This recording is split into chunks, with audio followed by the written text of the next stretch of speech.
What's going on? King Talks, Cigar Talk, and I'm here with the man, the Tony Stark for your business, Dan Kurtz. We're here. He's actually a local guy here in Tampa, and this guy's a former Facebook ads and integration for Nielson.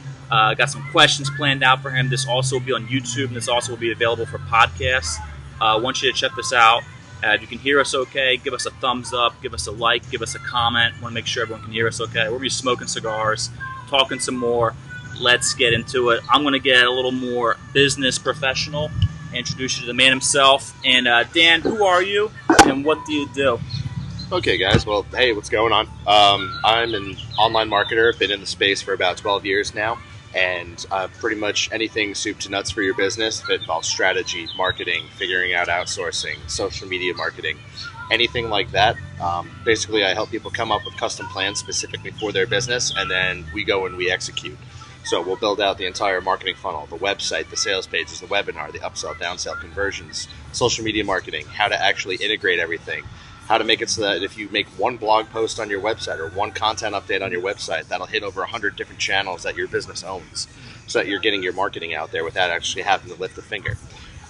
Also, things on the back end like paid ads, running things for strategy.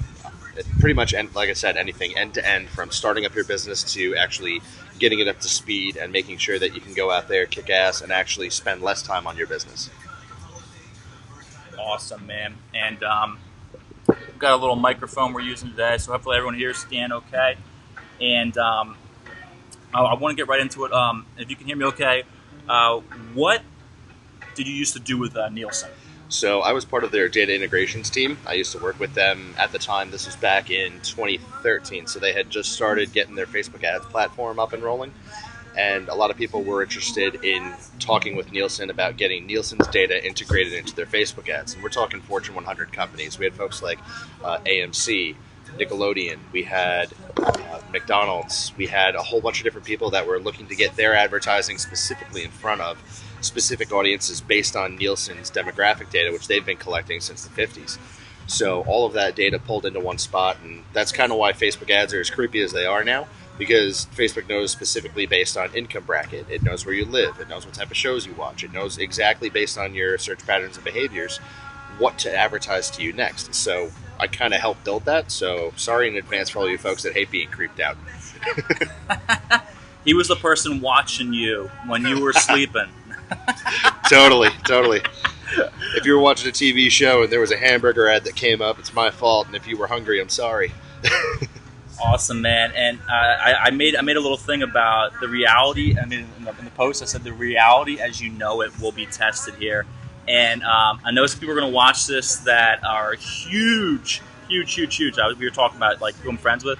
Huge into ClickFunnels. Yeah. And let's talk about the crash of ClickFunnels. I feel Sure. like this is like the depression, the crash of ClickFunnels. Yeah. So that was an interesting set of dates. That was back. I think it was right after Funnel Hacking Live this year. They were down for, I think it was between 72 and 96 hours total. The whole system, the whole software was down. Like, the ClickFunnels team couldn't figure it out. Everybody who was doing it couldn't figure it out. And a lot of people weren't actually paying attention because a lot of these guys, they just basically run their paid ads directly to the funnel and they don't check. You know, they figure, okay, everything's up and working. I pay this guy every month hundreds of dollars to make sure that my business is running and that everything's optimized.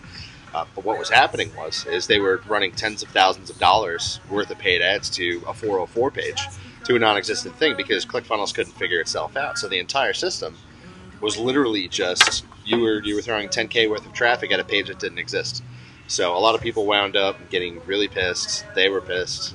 The entrepreneurs were pissed. ClickFunnels was pissed. Their support team was pissed. And it was just a mess. And to me, as an entrepreneur, if you don't actually own 100% of what you're doing in your business, if you don't own your website, you don't own your platform, you don't own ads through any of these things. Like, ClickFunnels is a paid monthly membership service, and yes, they're going to host your thing for you, but that's not a business strategy. Your business depends on a software as a service. If you own your website and you have the hosting, you 100% are in control of that. And if you think a web guy is too expensive, how expensive was it for those ClickFunnels guys to be running 10K a day worth of ads to these pages that didn't exist? You could have paid for that server developer or that internet marketer's salary for probably a good year. just by having him do stuff like that, building out the funnels for you on your own custom business platform. And it's not hard. A lot of people think that doing WordPress and servers and all that sort of stuff is, ridiculously hard and that it takes a lot of time, and it really doesn't. Like, for example, we got some loud cars out here. So, for example, like, I've got a bunch of my sites hosted. I've got my site and about 8 client sites hosted right now on my server. I pay about $4 a month for the entire thing, and I've got 100% uptime.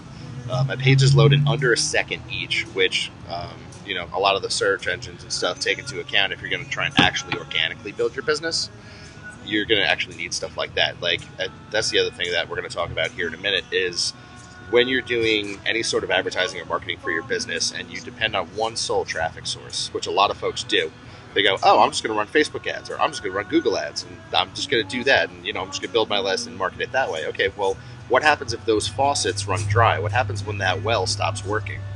Well, like, when Facebook ads went down, there was another issue earlier this year where Facebook ads wasn't working, or Facebook as a whole was just shut down. What do you do then? Now your business is out 2-3 days without actually having any advertising spend, no new customers coming in, and you're basically locked out and not able to do anything. So looking into other methods and channels, diversifying your portfolio. Like, they would tell you the same thing if you were doing finance. Like, you go and buy stocks. You're not going to buy $100,000 worth of IBM blue chip and just hold on to it and hope to God it doesn't crash.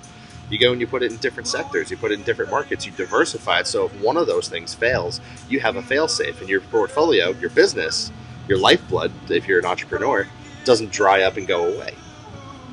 And that's just, it's mission critical that you own exactly what it is. Like, everybody says, oh, I own my business, and, I'm the best at what I do and all these different things. They say, I'm the owner, I'm this. But if you're hosting it on ClickFunnels or you're hosting it with some third-party software, you technically don't own anything. And at a whim, they can shut down and you're out of business. Yeah. Man, there's so much in there, and it's... I'm listening to what you're saying. It's like a lot, and I've already known that, and this is why I'm on myself speaking. I'm a multifaceted. I know you're a multifaceted. Even though we're on Facebook Live, we're talking. Yeah. And you know what's the funniest thing? We plan this stuff. I tell people, like, when I interview them, some of the questions, and every single time, just random thoughts hit me. Just be Yeah. And as soon as he said Nielson and the Nielson family, so they had sent me like $5 once, and I just took the money and never did anything with it, or I didn't qualify or something. Right. But the person who did qualify is a friend of mine who's now passed away from a former lifestyle I used to live of just not a good lifestyle. Yeah. So not to make this about myself, but anyways, Nielson, we were in like the projects of like Trenton, New Jersey. We're like in the hood, and the Nielson device that they have, like it like wires to you. We're like in this like gang, let's call it a gang area. I mean, I think I'm like past statute of limitations for having like crap. And so we're like in like a gang area, and like he's like wired up in like a place you don't want to be wired up, and like it's like this Nielson device. And he's all hooked up. And he's like supposed to wear it, and like, oh man, they threw him out, and it was like this whole thing. And so as soon as you said Nielson, I've been thinking about like this Nielson thing, and like, and I never put 2 and 2 together, and I was like, wait, he was doing Nielson, so he wasn't like I've been watching Sopranos too, so I'm thinking about like oh no, he's a snitch. My best friend's a snitch. We're gonna tie. He was part of the Nielson family. They're a very, very highly respected mafia, the Nielson family. Nielson family. Right off the Jersey Shore. Oh, dude, that's so funny. So I want to get into this. This is probably going to be the biggest thing we're going to discuss. If you're watching right now, take a note, pull over, whatever you got to do. We're actually, even though we just talked about ClickFunnels and Facebook, we're actually going to talk about some organic stuff, some stuff that no cost, organic. You can post right now. This is organic right now. Yeah. And talked about it. What are the 5 things that we should do with our Facebook posts? So with your Facebook posts, basically you want to educate, inform, entertain, inspire, and persuade. And the reason that I use those 5 is because those trigger a lot of human emotions when you get into them. So like, for example, to use this live video for an example, we came in, James asked me a question, and the first thing I did was educate you guys and let you know what's going on. So educate, inform, and trying to entertain a little bit, calling Nielson a mafia family, getting into things like that. But the information, of course, educating and informing is the most important thing. If you can't tell your audience what you do and what they're doing wrong, then you're not in a position of power. You're throwing things at the wall and hoping that they stick. And that's not a definable business process. That's literally basically hoping for it, throwing things at the barn door and hoping to God it works. So avoiding things like that is number one. And then, of course, inspiring and persuading. And we'll get into those a little bit later. But basically, taking things like that and letting people know that, hey, you totally can do this. Like, yes, I've been doing internet marketing for 12 years, but I don't go out of my way to do massive, massive things. Like, I can give people one small little piece of information, and they can go and run with it. Like, for example, I taught one of my business buddies, Trish Lito, who I do a lot of work with. She's here in Tampa as well. And she does a lot of Facebook Lives. Like, she's the queen of 5-minute lives. She does all that sort of stuff. And we were talking about it and repurposing her live video for mass distribution. She was like, well, how do I do that? I said, well, you take the Facebook video when you're done, you download it, and then you go to this website called If This Then That, IFTTT. And what you do is you hook it up to a bunch of branded blogs and stuff that have your business name, your information, all your contact stuff on them. And you just hook it up to your main website's feed, your RSS feed. And if you have ClickFunnels, you don't have one of those. So another marketing tool that you're missing out on, and potentially thousands of dollars worth of marketing that you can do on autopilot. Because what If This Then That does is you take that Facebook Live, you get it transcribed on something like Teamy or Rev. You get it transcribed. Now you've got a full-featured blog post. You go in, edit it real quick with Grammarly, spell check it, make sure it's right, and you post that along with the video. And what happens is If This Then That grabs it and then automatically distributes it to about 25 different branded properties that you own for your business. So it could be social media, could be your LinkedIn page. So you can automate a lot of that process that a lot of people spend time on. So if you're doing lives for 5 minutes a day, 10 minutes a day, or whatever, like, you can take this and blast it out everywhere, or even repurpose it as a podcast later.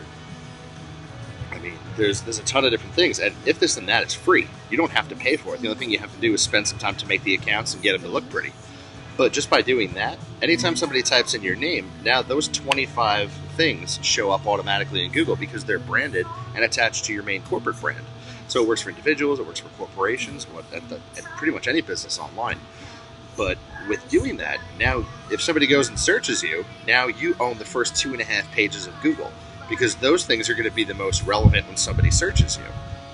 So right then and there, you've actually taken care of a large majority of your organic marketing, and people will be able to find you. And the more you post there, and the more you take that and redistribute it and put it out there, the bigger your network gets. And if you do it, you can actually set up If This Then That to do chains. So like the one that I have set up for my business, I have it set up to go to 150 different websites in one shot. So you do something like that, and every time, one 5-minute post is now 125 posts online. And it took me the 5 minutes it took to record it, the 2 minutes to download it, and the 5 minutes to get the transcription back. I've done probably more marketing than all of these internet marketers talking about ClickFunnels and running paid ads have done all year creating content, and it took me 12 minutes. And that kind of transitions into, I probably should have added this in the beginning with how I met you. Was through another guy. You're going to watch his live. Shout out to my buddy Chris Romero. If you go for my videos, you can find him. Also a good friend of ours. Yeah, Chris is excellent. He's a great guy.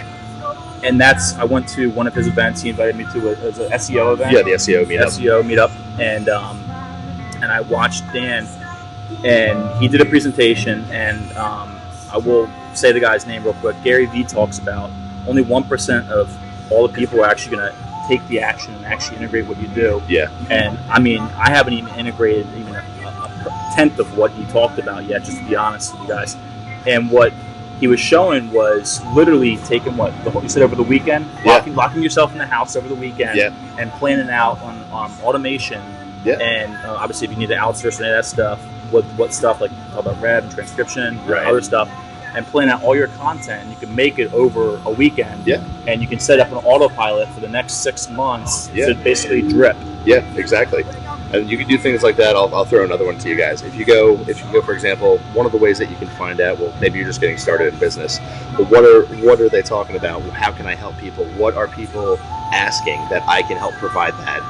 answer to, because that's what we do in business. We provide answers to people so that they have solutions to their problems.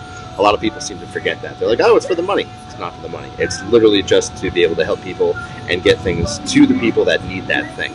So one of the things you can do with that is there's a lot of cars out here today. But one of the things you can do is there's a website called answerthepublic.com. And what you can do is you type in, it's a search engine. There's a grumpy old dude on the cover of it. But what you do is you go in there and you just type in what your business does. Very, very generally, very broad. Type in what your business is or what it does. So like social media marketing might be one, or Facebook Live. So if you type in Facebook Live, what will happen is Answer the Public will go and find all of the questions that people are asking about Facebook Live in any respect and any authority. And I think you get about 700 or 800 questions that actually pop up for that search when you do that. So now you've got 600 questions now.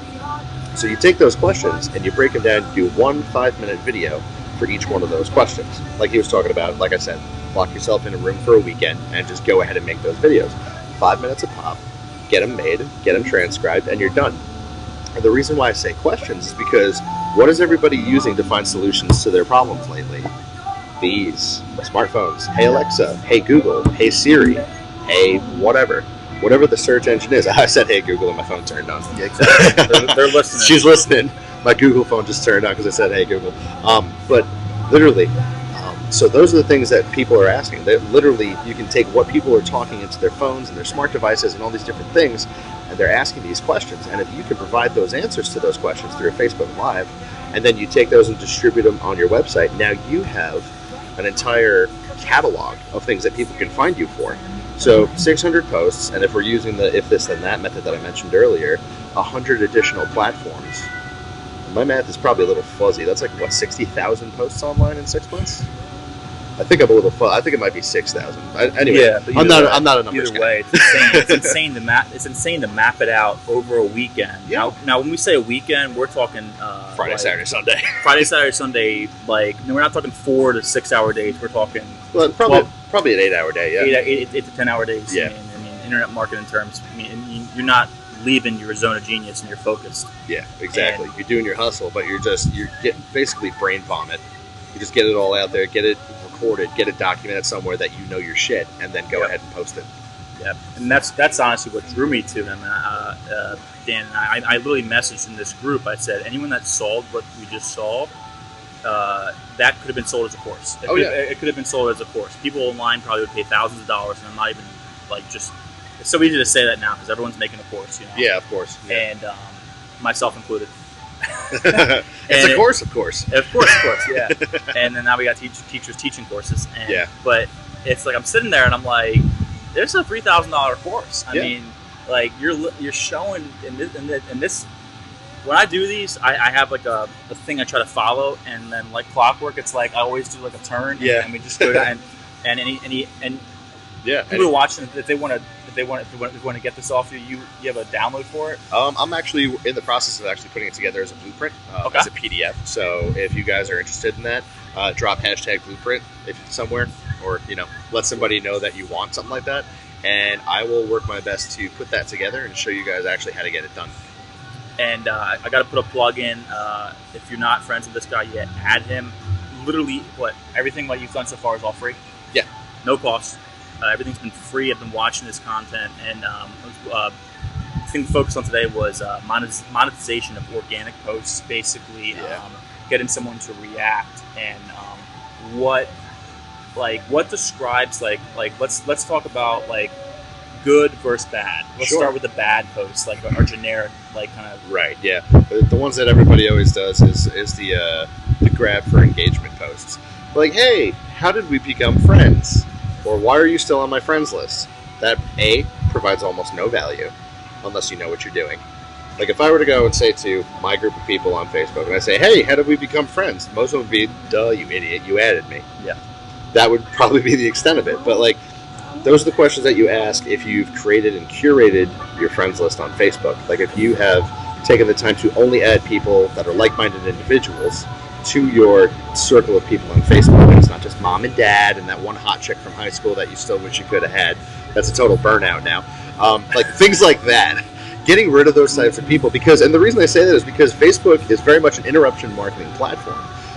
And the thing is it's your crappy, garbage, organic post that you're trying to do just to facilitate some engagement versus the chick you went to high school with who's on a beach here in Florida wearing a bikini. You're competing against that. Who's going to click what? I know for a fact, I'm probably going to click the chick in the bikini. So your content has to outdo that on Facebook. And that's why I say take whatever you're doing on Facebook and bring it someplace else. It's an interruption marketing platform. You're trying to get in the way of people who are trying to do other things. People are trying to outbid each other. The costs are going up. The software doesn't work a lot of the time. And then you wind up trying to make your whole business depend on it. Take what you're doing and spread it around. Like I said earlier, diversify your portfolio. Make sure that you're getting out there. Facebook's a great platform. Don't get me wrong. It can work, but you're going to have to put in a lot of effort and a lot of downtime in order to make this thing happen. Like head down over the computer time to make this thing work. And I'm going to pause. I always do this pause, and I apologize. I didn't coach you for this next question a little bit. Okay. And so he has no idea what I'm going to ask. And before we get, because we're about to go even more deeper, I said what the reality has been tested. But I want to make a little fun pause. We were talking about a little bit earlier about hip hop. I got to know, favorite rap album of the 90s? Ooh, that's a tough one. Man, there's a lot of good ones. Mm-hmm. I'm gonna go with my top 3. Okay. And I might be a little bit biased because I'm a New Yorker. Okay. But big, I knew of course. I knew that. Big for sure. DMX's "It's Dark and Hell Is Hot" was a fantastic album. And then kind of at the tail end of the 90s was the Ludacris album, Back for the First Time. Okay. Well, what's number 3? Oh, that's all 3. Oh, Biggie. Like anything, okay, anything Biggie. Biggie, because his career stopped in the 90s because he's gone. Yep. But anything by Notorious, and then DMX and Ludacris. That was the album cover where he's like all the blood and all. That was his premiere album. It was fantastic. That's wild. Yeah, and anything Biggie, obviously, always. Yeah. So, transition back into it. I want to take a little break there, a little hip hop break as always. And so, obviously, we're talking about Facebook. We're on Facebook right now, and we were talking about we talked about the crash of ClickFunnels, and then we didn't talk about it yet, but the crash of Facebook that was freaking. I feel like marketers were ready to riot the streets. No, yeah. And talk about everyone's eggs in one basket. What are you doing to protect yourself and your business that you got? Sure. So one of the things that I do is, like I said, we diversified. I originally came from a background of organic marketing, so SEO, back when that was, not a dirty word like everybody says it is now. Because everybody always says, oh, the algorithm changed and all this other sort of stuff. I've been doing the same marketing tactics organically since 2013, and they still work. The only difference is that Google has put in little tiny roadblocks, and they're not that big. But if you're looking for a loophole, like anything in business, if you're looking for a loophole, eventually it's going to close, and that's the problem. So in order to combat a lot of that stuff, like the Facebook ads crash a couple months ago, where it was down for like a day and a half, and marketers were losing their goddamn minds.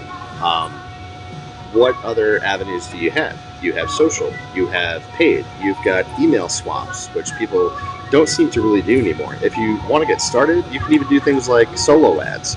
A lot of people do that too. Like if you know somebody who is like a dedicated list builder and they are maybe 1 degree or 2 degrees of separation removed from what it is that you do, and you're trying to reach that audience, reach out to somebody who has that type of list, or they're that type of marketer, because the chances are they have a CRM full of leads, and say to them, hey, I'd love to do a cross promo with you. I'd love to give a discount on my service, my product, whatever it is, maybe my time if you're a consultant or a coach, to your folks, and I want to teach them how to do this thing. And let's work together on this. You have the list, I have the product. Maybe we can figure out some way that we can partner, or everybody seems to use the term JV nowadays. It's a partnership in more or less of a term. But basically, they would send out the email, you track it to your system, see what comes in, and then automatically split whatever the proceeds are. This way, they're getting an experience that they would not have had you not reached out to them. And that's number one, is to bring them A, into your world, and B, also to supplement what that person who's doing the list building is doing.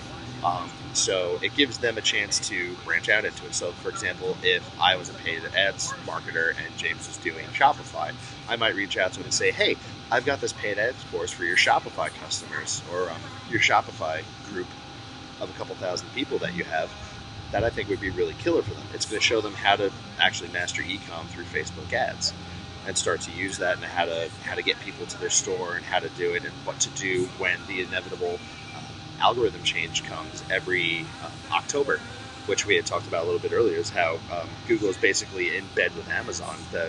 Amazon gives them billions of dollars every year, and every year right around September, October, right before the holiday season comes, Amazon basically gets a boost in the rankings, and all the little guys that are trying to actually get customers wind up getting knocked off the search engines. They lose all that traffic, and now they have to pay for everything for the holiday season.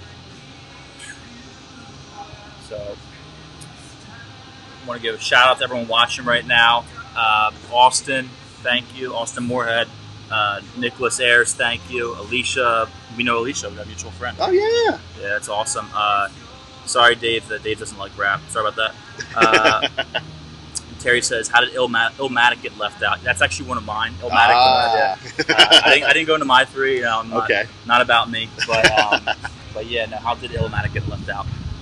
But we'll come back to that. Yeah, I mean, we're gonna. If anyone has any other questions, type them in the comment section, and I'm gonna look for them as well, so that way I can ask you live if they have any questions. Yeah. And you know, we're gonna even go deeper. You know, I know a lot of people are gonna watch this. This will be on YouTube. This will be on podcast. Just so in case you're wondering or worried, we were talking a lot about the message side of it, and we were talking about buzzword AI, buzzword chatbots, right? And something that you're doing with that, right? So one of the things that I'm working on is actually, because a lot of people do the Facebook groups thing, and groups are fantastic, but again, it's one of those things that somebody else owns. Facebook owns it. You don't have any basically sweat equity or skin in that game, except for trying to drive engagement on their platform instead of your own. So one of the things that I'm working on right now is actually putting together some information, and one of my buddies, Haley, actually helped me come up with this. Haley Shane, she's awesome. We were talking about it and figuring out how to make it so that you could have a group, but also have it so that it's also a membership system. So what we were talking about doing, and what started happening, was we looked into a couple different things, and okay, what platform could we do it on? So we came up with Discord, which, if for those of you who don't know, who aren't gaming nerds or any of that sort of stuff. So Discord is basically, it's like Slack, but it's for gamers. And the reason why I picked that is because it's a lot more intuitive. It's got a better AI, and plus everybody's on Slack. So it just makes it a little bit more difficult when you're doing things like that. So what I try to do is we're actually building it so that there's a general like boardroom type thing, and then as people start asking questions, I have a couple of bots that are sitting in the background listening and kind of reading the questions that are coming in. And if somebody comes in and is looking for a more advanced or a more high-end version of what they're getting access to in the free group, what'll happen is the chat bot will jump in and say, hey, it seems like you're kind of interested in doing this other thing. Would it be, would you be looking for like a mentorship or maybe a membership area that's more exclusive, walled off, where you can get some of the higher level strategy stuff, some of the things that are actually going to move the needle in your business, as opposed to a lot of the freebie stuff that you've been given so far. And if they say yes, it'll send them a little thing that says, cool, just fill out this box right here, and we'll put you in the membership group automatically. So they go in, they register, they pay, and then literally within maybe about a minute and a half, they get access to that group that was previously available until they had paid that. So now you've got a paid membership inside of the group, and now Facebook's not taking a cut of that, which is awesome, because Facebook is moving towards having a paid membership model for groups. So if you tell Facebook that you're going to charge a couple $100 or whatever, they want, I think, anywhere between 10 and 30% of that as their protection fee, basically their internet mafia type thing that they're working on. So to avoid all of that, you can just simply build it on Discord, do it for free, and you hook it up to this bot, and the bot's readily available. It's free. There's a massive marketplace for bots on Discord, which is excellent. So there's like moderator bots and other things as well. But there's a membership bot specifically that I found that it does everything that I want it to. And then if the person decides that they want to cancel or whatever it might be, that person is then removed from the premium group that you've made and pushed back to the free one. So if they want access to any of that stuff again, they'd have to re-sign up and go through the whole process. So the reason that I started doing that is because if you're building out like a marketing funnel, or you're going to build out a course, like James is planning on doing, anything like that, you can tie it in with that Discord group. So now they have access to all the screens. Yeah, the one's hitting the microphone. Gotcha. So you can basically go from there, and you can have the paid membership area on your website, and then have a recurring Discord mastermind, so to speak, on the Discord channel for a couple extra $100. That might be an upsell you could put in the funnel, and all it does is it really gives them one-to-one real-time access with you and everybody else that's paying for it. So now you've created a think tank around your product, and people will tell you suggestions, comments, and everything else they want to know about what your business, that part of your business. So if you've got a course and that's not the only thing you do, like as a coach or a consultant, then you can totally roll with that and just have people added to that group. And now you've got paid members coming in, and now you've got also just the initial course, but now you're making recurring revenue on the back end. It goes so deep. We were talking beforehand, and I mean, I always tell people I got 2 brain cells left and they're fighting each other. Me too. And I'm trying to like keep up with all of it, and I'm gonna probably watch this again myself. And obviously, I have all your content I watched on the presentation, which I highly recommend. You message this guy. Like I said, he's not there. There's no offer. There's no offer. We're not gonna drop some offer for cost. This is all free. Yeah. And I'm just like in awe of everything. Then when you start talking about the messenger stuff, and when you start, I mean, like start talking about like not so much like we're not here to bash ClickFunnels. Right. We're talking about facts, factual information. This thing crashed. Yeah. And then we were talking about factual information. Facebook crashed. And I know one of my buddies is watching right now. I got to give him a shout out, Nicholas Ayers, and he's big on YouTube. I've been following this guy for a minute on YouTube. Yeah. And he talks about a lot of this like diversifying content. He's putting stuff on YouTube and advertising on YouTube. Right. And and these guys also advertise on Facebook to get you go to the YouTube. Right. Would you say to go off that, like what I'm saying now? Would you say right now is a perfect time to advertise with Facebook, even though we're kind of saying to steer away from Facebook in the future, but advertise with Facebook to get people into what you're doing now?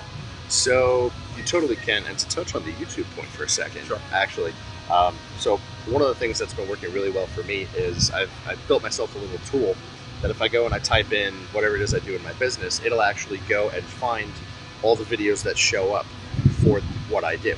And then it'll go find all the videos related to those. And then it'll go and find the ones related to those. So it goes about 4 levels deep, like an MLM type thing. So a video of a video of doing this the wrong way. Video of a video of a video of a video. So it goes about 4 levels deep, and I wind up having about 30 or 40,000 different videos that I can place my ad on YouTube. And I'll load that into my Google Ads account or whatever, and I can get people to watch my commercial before they watch my competitor's video for 4 cents a view. Anywhere between 1 and 4 cents a view. So you go and you pump $10 a day in there, chances are you're getting anywhere between 250 to 1,000 people seeing your offer per day for $10. And you know that they're interested because your video is now playing before your competitor's actual thing. Like, so your ad comes up, like, let's say I was doing like branding or something like that. Let's say I was like up against Grant Cardone for real estate. I would go and find all of Grant Cardone's real estate videos, and I can have my ad play before his and say, hey, Grant's got this great service, but check this out. I'm going to give you something that's a little bit more niche. It's a little bit faster to get to the cash because Grant has great systems, but to be basically cash positive before you even get there, hey, check this out, make a 15-second, 30-second commercial, upload that, and then run people to it for 4 cents a view, or 2 cents a view, or even a penny a view. Because YouTube is a completely untapped market. Now, once you've done that, you hit them with a retargeting pixel, which you can set up. There's a little bit of mishmash with this. So you can go into, because YouTube is owned by Google, so you can use your Google Analytics pixel, which then doubles as a retargeting pixel. So now you take that audience of those people, and you upload them to your Facebook as a custom audience, Yep. And you just nuke them with the same offer. Yep. You do the same exact thing there. And because you've already got those people coming into your thing, you're good. Or even if you do it just based on if they actually click your ad and go to the page and they stay for more than 30 seconds. Because a lot of times when people are doing the retargeting thing, they set it up, they do all the retargeting, which is fantastic. But the thing they do is they have it so that as soon as the page loads, that they get pixeled. What you want is somebody who has been on your page and has viewed your offer for more than 30 seconds. And with Google Tag Manager, which is a feature of Google's analytics suite, I guess you can call it, you can set it up that there's a 30-second timer delay. So unless they've been watching the video or viewing your sales page or your letter or your content for more than 30 seconds, they won't get hit with a pixel. Because I only want the people that have been paying attention long enough to get deep enough into it, and then from there, talk to those people on a higher level. Instead of just, hey, you missed the offer. Now you can talk to those people and say, hey, you were hanging out for a minute. You seem kind of cool.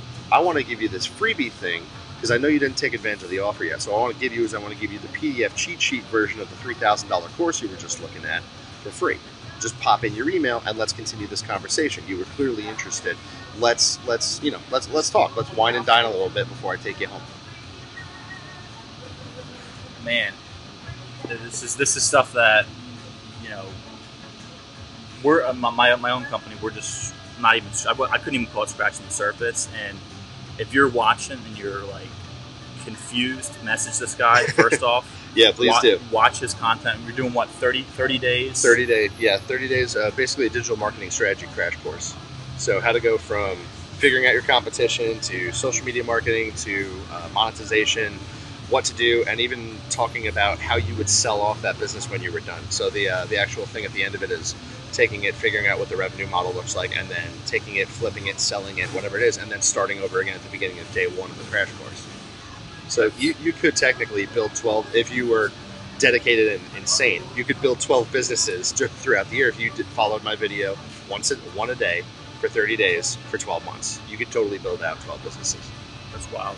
And I gotta give Dan some credit. He's been answering so many questions and going so deep that his cigar went out. His cigar went out. Yeah. That takes effort. Yeah. And a lot of noise, cars here. And we're down here at Davidoff. Anyone wants to stop on by, hit us up. And man, I'm just kind of like processing that because that makes so much sense with the 30 seconds. I mean, I know a lot of people. I'm not including myself at all in this conversation, but a lot of people I know, they're retargeting people, and they're just retargeting with like, that they apply the pixel, and as soon as you land on the site, I do it when someone buys from me, right? They're getting pixelated, and you're saying with Google and YouTube, yeah, limited to 30 seconds, yeah, and basically that they've watched the content, they're that interested enough that they've hung out for 30 seconds, right? And then if they didn't make a purchasing decision, make an offer to them, right? Like right away or next day? Wait a minute. So the way that I usually set up retargeting campaigns is I do a 30, 60, 90 day follow-up. So if somebody comes to a sales page on a website, I'll have it set up that after 30 seconds they get targeted with the first ad for about 30 days. It follows them around. They maybe only see it about 3 times a day. And I set it up that way on purpose because anything more than 3 times a day and they start to get fatigued, it also jacks up your ad costs, all that sort of stuff on Facebook. Like with Facebook, you really want to be on a one-to-one basis. Like they've seen your ad maybe 2 times max on Facebook, but with like Google and a lot of the other networks, you can say up to 3 times a day because there are thousands of sites that they could potentially be on, and your ad doesn't look like it's following them. That's the thing. You can retarget people, but if they feel like they're being followed, like if you were following somebody in a mall and you were tailing them for no reason, they'd freak out and leave. They do the same thing. What'll happen is somebody will go in and they'll wipe their cookies because they don't want to see your stuff anymore. So now that retargeting pixel's gone, because they've gotten rid of that tracking cookie. So you've scared them off, and now you've potentially lost that $3,000 sale. Good job. So to avoid that, what you want to do is follow them around like 3 times a day, just kind of like, hey, checking in with you. Just the ad will show up, and they'll look at it for about 30 days. Then days 31 through 60, you're going to actually target them with a different ad, which is more of a conversational piece, because now they're 30 days removed from your visiting the sales page and actually interacting with you. So they're 30 days removed, so you want to try more of a lazier approach. Think of it kind of like dating. Like, if you don't talk to somebody for like a couple days, then there's going to be that barrier of distance. And same thing, remember, all we're doing with advertising and marketing and all sorts of stuff, you're building relationships. That's all this is. So if they're 30 days removed and they haven't interacted with you, your messaging becomes a little bit broader. Like, hey, I'd really like to, chat with you for a little bit, maybe come back, take a look at this instead. Here's a blog post that might be of value to you, or here's a live that I did that might be of value to you. Check that out and then write me back. Send me an email. I answer my email, blah, blah, blah, blah, blah. get in touch with me. I'd love to have a conversation with you and see what your opinion was on it. And then like the last month is day 61 through 90 is really just kind of a generic, broad, trying to get them back to the website to get them to engage again. It's more of a re-engagement sequence. So you can do things like that. Also, fun strategy for your guys, because I know you do the email lists. One of the things you can do with that is upload that as a retargeting campaign, but use it to warm them up to actually opt in. So what you do is you do the same thing we just all talked about, but do it as a warm-up sequence to get them in. So you load that custom email list into Facebook or Google Ads or whatever, and you start them off as, hey, I'm this, like just a generic ad, like, hey, I'm this guy. If this interests you, click this and check out my freebie. So start them at the other end of the funnel.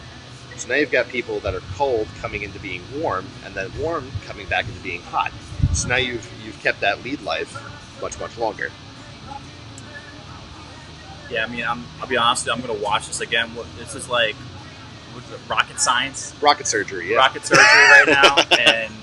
And I knew that this was going to, like, blow my mind. Anyone that's watching that, like, nerds out with this stuff is probably blowing their mind. I follow a lot of people, and like I said, I got to put a plug in. Like, when I saw the 6-month layout, I was like, I got to get this. Move a little closer. Yeah. I was like, I got to get this guy to come out here. And so kind of closing this out. Yeah. Now, because I know, for instance, people are going to message anyone that's looking to hire you, work with you. What's the best way to go about that? Honestly, just find me on Facebook. I'll tag myself and probably leave a comment on this. Just get in touch. I've got a couple different things. If you go to my personal page, I've got a link. We can chat for 15 minutes on the phone. If you're a little more timid, you can hit me up on Facebook. Or if not, you can just keep watching the video and ask questions in the chat. I'll get back to you. So literally, however you guys want to contact me, just start with Facebook. We'll start there. You can find, I think my URL is facebook.com/dan.kurtz. So real easy to find. You can get in touch with me through there if you're hearing this someplace else. It's not Facebook, YouTube, or podcast or whatever. You can grab me there. I pretty much am always on because, like everybody else, I'm a slave to the system. But feel free to reach out. I'm more than happy to talk with you guys and try and show you some strategy. Or if you need somebody to set it up, let me know. I mean, that's what I'm here for. Awesome, man. Thank you once again. Of course. I really appreciate that. And to all, be well. Enjoy your weekend, everyone. Later. Peace.